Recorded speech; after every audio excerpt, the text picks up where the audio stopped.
Conservative talk show host Larry Elder recently dropped out of the race for the GOP nomination and endorsed Donald Trump, even endorsed his outfit, apparently. Elder has written a new book, As California Goes, My Mission to Rescue the Golden State and Save the Nation.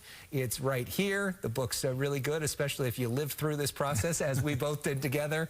Larry Elder joins us now. Good to see you. Good to see you, too. Okay, why the decision to drop out and why the decision to back Donald Trump? Well, my candidacy was kind of throttled at the very beginning because I met the debate criteria, but Ronna McDaniel, the chairwoman of the GOP, said that one of the polls I had to submit showing me at 1% or better, I couldn't use because it was, quote, affiliated with Trump, close quote.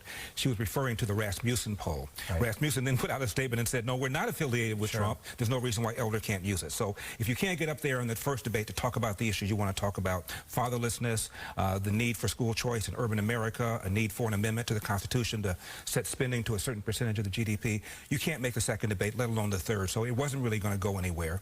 I was running as a mega guy anyway, and the reason I was running is because I wanted to talk about some of the issues that, in my opinion, Trump was not talking about. When I decided to drop out, I had a meeting with him last week at Mar-a-Lago. We talked about this, and I said, in particular, please start emphasizing the epidemic of fatherlessness. He put out a tweet and then mentioned that Larry Elder has been talking about fatherlessness and families, and he supported me and also endorsed the book.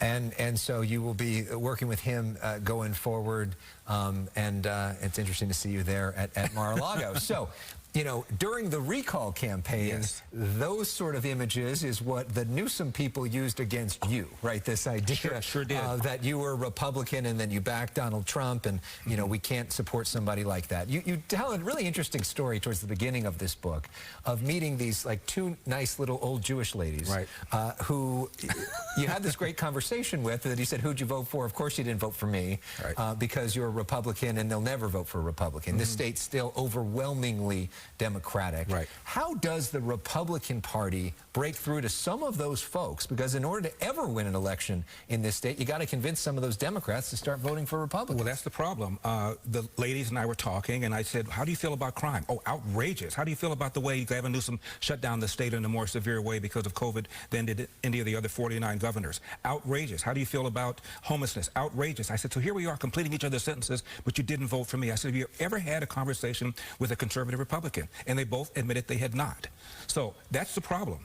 Somehow, some way, the voters in California have been indoctrinated to believe, no matter how bad things are, on crime, on homelessness, on the fact that people are leaving California for the first time in the last several years, Republicans are worse. And by the way, Trump never endorsed me during the campaign. I did not seek his endorsement. He did not make it. But over and over again, you saw the only picture I'd ever taken with the man, us with our thumbs up, and they showed it over and over again, and they said, they meaning commercial cut by Obama, Bernie Sanders, Elizabeth Warren. Stop the Republican takeover. They never said Gavin Newsom doing a great job on crime, on homelessness, on schools, on budget. Stop the Republican takeover, and it worked. Although you clearly made the point you're a fan of Trump recently.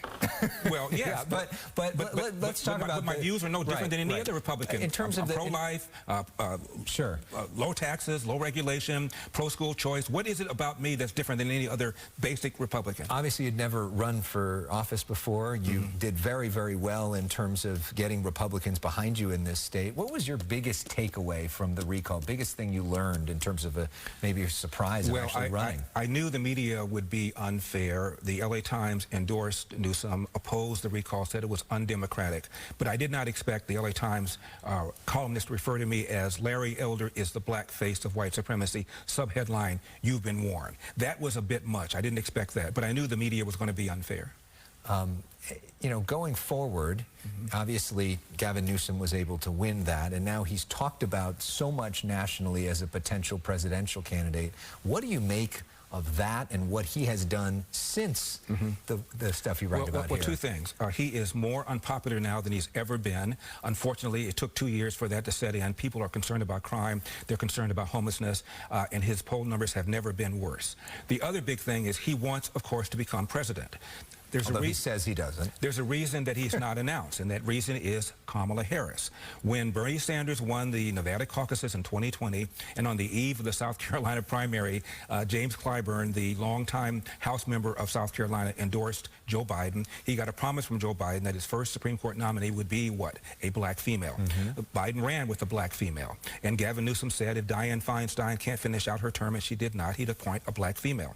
Blacks are the most loyal part of the Democratic base. Black females are even more loyal. There was an LA Times poll that showed her popularity, Kamala Harris' popularity among blacks, 70%. It wasn't broken down by gender, Alex, but I assure you, she's even more popular among black females. And they feel, black females, that the ridicule of her cackle and her giving a thankless job like getting to the root causes of immigration is both unfair and sexist. First primary for the Democrats is South Carolina. 60% of the Democratic voters are black.